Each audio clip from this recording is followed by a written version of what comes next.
नई कविता 1950 के बाद की कविता है। ऐतिहासिक दृष्टि से माने तो दूसरा शतक जो 1951 में आया, उसके बाद की जो कविता लिखी गई वो नई कविता है। वैसे 1943 में तार शतक छपकर आ गया था और उसके संपादकीय में आज्ञे ने प्रयोग का इस्तेमाल कई बार किया। नतीजा हुआ कि आलोचकों ने इस कविता का नाम ही प्रयोगवाद रख दिया। प्रयोगवाद शब्द आज्ञे को पसंद नहीं था और बाद में वो बदलना नहीं चाहते थे, तो बाद में उन्हीं कविताओं का जो विस्तार हुआ और एक नई प्रवृत्ति का जो विकास हुआ, तो उसका नाम नई कविता रखा गया। नई कविता मूलतः 1953 में नए पत्ते के प्रकाशन के साथ विकसित हुई। रामस्वरूप चतुर्वेदी और जगदीश गुप्त के संपादन में प्रकाशित नई कविता संग्रह के माध्यम से तमाम संभावित प्रतिमानों के साथ नई कविता हमारे सामने आई। नई कविता के नाम के पीछे के दो कारण लगते हैं। एक तो ये कि दूसरा शतक के कवियों से भिन्न काव्य चेतना का एहसास हुआ। दूसरा ये कि प्रयोगवाद के आरोप और प्रति आरोप से तंग आकर नवीन काव्य चेतना को लेकर नई कविता को प्रतिष्ठित करने की आवश्यकता महसूस की गई। वैसे कुछ लोग हैं जो नई कविता को प्रयोगवाद का बढ़ावा ही मानते हैं, जैसे गणपति चंद्र गुप्त। उन्होंने लिखा भी है अपने इतिहास में, हिंदी साहित्य के वैज्ञानिक इतिहास में, कि हिंदी काव्य के जिस व्यक्तिपरक यथार्थवादी या अति यथार्थवादी आंदोलन को प्रारंभ में आलोचकों ने प्रयोगवाद का नाम दिया, आगे चलकर वही नई कविता के रूप में प्रतिष्ठित हुआ। उन्होंने 4 कारण गिनाए हैं। पहला, तार शतक में आज्ञे ने प्रयोग शब्द का इस्तेमाल संपादकीय में विशिष्ट ढंग से किया, इसलिए आलोचकों ने उपहासात्मक दृष्टि से प्रयोगवाद नाम रख दिया। खुद आज्ञे दूसरा कारण है कि प्रयोगवाद शब्द को स्वीकार नहीं किया। प्रतीक पत्रिका के जून अंक में लिखा, मैं आग्रहपूर्वक कहना चाहता हूँ कि नई कविता की, जिसके लिए मुझे प्रयोगवादी शब्द अपूर्ण, अव्यक्त और पूर्वग्रह जान पड़ता है, मूल प्रवृत्तियां इस देश की हैं। तीसरी बात उन्होंने कही कि इसके बाद आलोचकों ने नई कविता शब्द का ही इस्तेमाल करने लगे। 1953 की फरवरी में परिमल गोष्ठी में भारत भूषण अग्रवाल ने नई कविता के रूप, विधान और वस्तु तत्व, और डॉक्टर रामस्वरूप चतुर्वेदी ने नई कविता के मुक्तचंद विषय पर अपने अपने लेख पढ़े। आप जानते हैं कि परिमल गोष्ठी इलाहाबाद में होती थी और उस गोष्ठी में इन लोगों ने अपने अपने पत्र पढ़े। चौथी बात इन्होंने कही कि इसके बाद 1954 में डॉक्टर जगदीश गुप्त और रामस्वरूप चतुर्वेदी ने नई कविता पत्रिका की शुरुआत की। इसलिए वही मानते हैं, यानी गणपति चंद्र गुप्त मानते हैं, कि प्रयोगवाद एवं नई कविता की आधारभूत चेतना काव्य दृष्टि, विषय वस्तु, शिल्प और शैली की दृष्टि से परस्पर गहराई से संबद्ध है।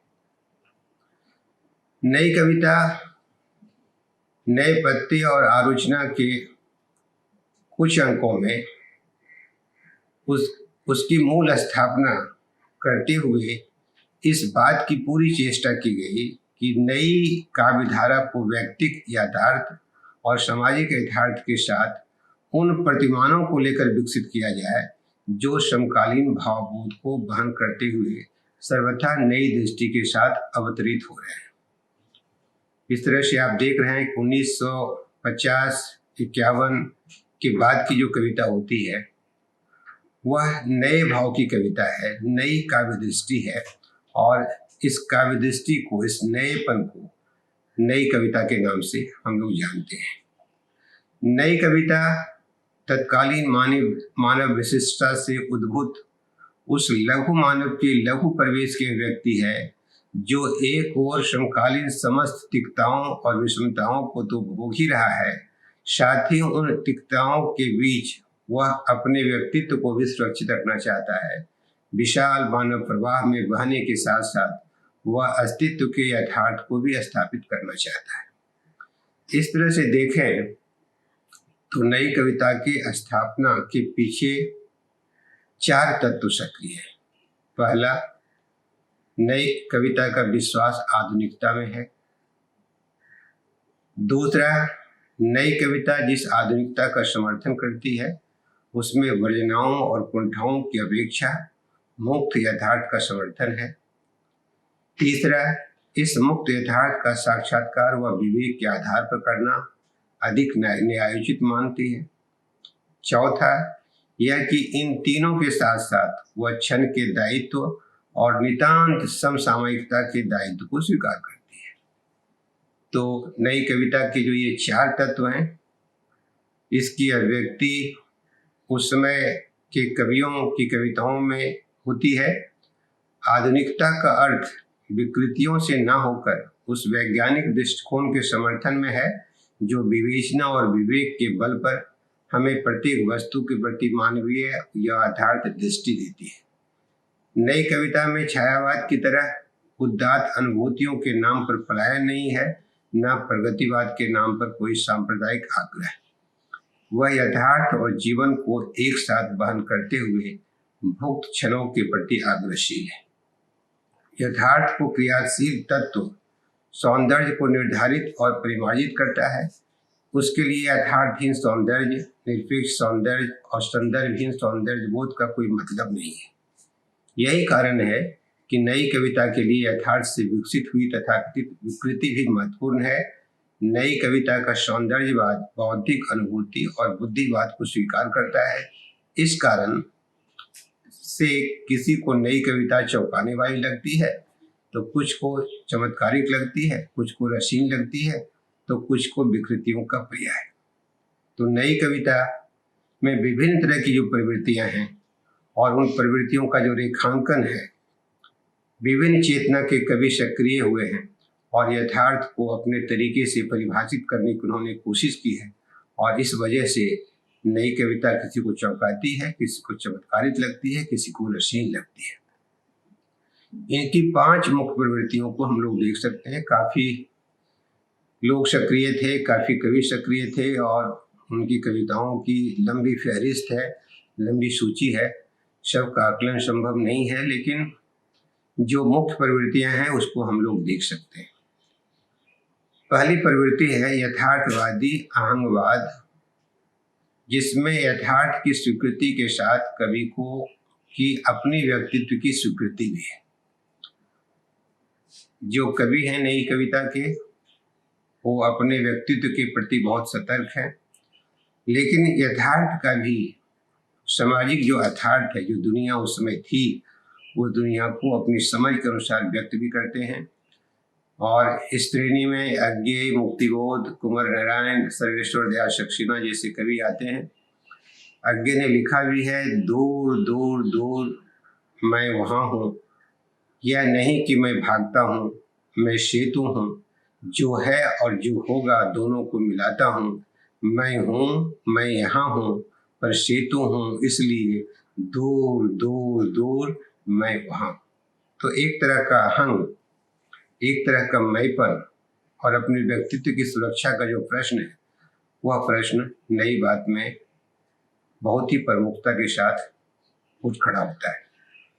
दूसरी बात है स्वच्छंद प्रवृत्ति, जिसमें समस्त संवेदना को बिना किसी आग्रह के अभिव्यक्त करने की प्रवृत्ति है। समाज में जो कुछ घटित हो रहा था, उन चीज़ों पर बिना काट छाट के कवि अपनी बात कहने की ओर अग्रसर होते हैं। नई कविता में प्रभाकर मांझवे और मदन वात्स्यायन की कविता देख सकते हैं। प्रभाकर मांझवे की एक कविता है, 20वीं सदी ने हमें क्या दिया। मोटर, रेल, विमान क्रांतियां, वह बेतार, शवाक, चित्रपट, कागज, मुद्रा, आर्थिक संकट, गति अतिशयता, वेगातुरता, कहीं प्रपीड़न, कहीं प्रचुरता। तीसरी बात हम लोग देख सकते हैं वर्तमान कटुताओं और विषमताओं के प्रति व्यंग्यात्मक दृष्टि।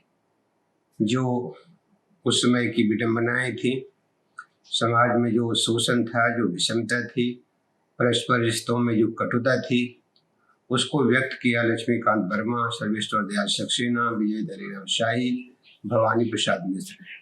भवानी प्रसाद मिश्र की कविता की पंक्ति है, वह दोस्त या कि दुश्मन हो परिचित या परिचय विहीन, तुम जिसे समझते रहे बड़ा या जिसे मानते रहे दीन, यदि कभी किसी कारण से उसके यश पर उड़ती देखे धूल, तो सख्त बात कह उठने की रे तेरे हाथों हो न भूल। चौथी प्रवृत्ति आप देख सकते हैं कि रस और रोमांस और रोमांच के साथ आधुनिकता और समसामयिकता की अभिव्यक्ति की है। गिरिजा कुमार माथुर, नेमी चंद जैन, धर्मवीर भारती। धर्मवीर भारती की कविता है, अगर मैंने किसी के होठ के पाटल कभी चूमे, अगर मैंने किसी के नैन के बादल कभी चूमे, अगर मैंने किसी की मद भरी अंगड़ाइयाँ चूमी, अगर मैंने किसी सांस की पुरवाइयाँ चूमी, महज इससे किसी का प्यार मुझ पर पाप कैसे हो, महज इससे किसी का स्वर्ग मुझ पर शाप कैसे हो। पांचवी जो बात है वो चित्रमयता है, अनुशासित शिल्प है। जगदीश गुप्त, केदारनाथ सिंह, शमशेर बहादुर सिंह की कविताओं में आप देख सकते हैं। शमशेर बहादुर सिंह की कविता है, अरुण प्रांत में सुंदर उज्ज्वल जिसका सोना निश्चल तारा, एकाकीपन जिसका संबल, अमा दिवा वह किसका प्यारा। इसके अलावे डॉक्टर बच्चन सिंह अपने इतिहास में नई कविता की निम्नांकित प्रवृत्तियां बताई हैं। हम देख रहे हैं कि कवियों को हम लोगों ने 5 काल प्रवृत्तियों के अंदर विश्लेषण विवेचन करने की कोशिश की है, लेकिन किसी कवि में कई तरह की प्रवृत्तियां मिलती हैं। समझने के लिए कि कविता में ये सब प्रवृत्तियां मौजूद हैं, हम लोगों ने उसको अलग अलग करके देखने का प्रयास किया। बच्चन सिंह का जो इतिहास है उसमें वो लिखते हैं कि पहली विशेषता है भाषा का नया प्रयोग, प्रतीक, बिंब, फंतैसी, नए अप्रस्तुत, विसंगति आदि। व्यक्तिकता है और ये व्यक्तिकता आत्म केंद्रित और खंडित है। परंपरा की नई व्याख्या है, बौद्धिकता का आग्रह है, आधुनिक संवेदना है जिसमें क्षणवाद और अजनबीपन की बहुतायत है, यथार्थवादी नई मानवीय मूल्य है, लौकिकता, जिजीविषा और प्रगतिशील जीवन दृष्टि है। मुक्तिबोध जो बड़े कवि रहे हैं नई कविता के और आत्मसंघर्ष के कवि रहे हैं, उन्हें यह पसंद नहीं था कि कवि क्षणों में जिए और केवल क्षण की अभिव्यक्ति करे।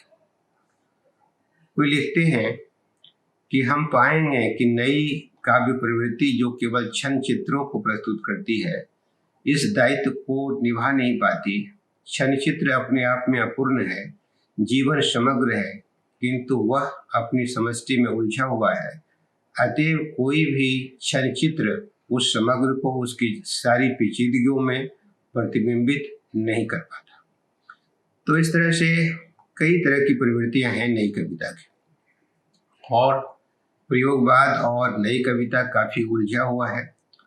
दोनों को अलग अलग करना, अलग अलग समझना इसलिए जरूरी है कि 50 के दशक के बाद जो परिवर्तन होता है और उसके पूर्व का जो परिवर्तन है, कविता के माध्यम से, चेतना के माध्यम से उसको समझना चाहिए, और उसके आधार पर नई कविता आज की सच्चाई है, वैसे ही प्रयोगवाद भी एक सच्चाई है। आगे हम लोगों की चर्चा जो होनी चाहिए थी वो प्रपद्यवाद के बारे में एक बार चर्चा होनी चाहिए थी। पटना के 3 कवि थे, नरेंद्र लोचन शर्मा, केसरी कुमार और नरेश तो इनकी चर्चा भी होनी चाहिए थी, लेकिन सीमा है, एक वीडियो की अपनी सीमा होती है। आज हम लोगों ने नई कविता को समझने का प्रयास किया। आप सब लोग हमसे जुड़े हुए हैं और वीडियो देखकर उत्साहवर्धन कर रहे हैं। आपको धन्यवाद, आपको बार बार धन्यवाद।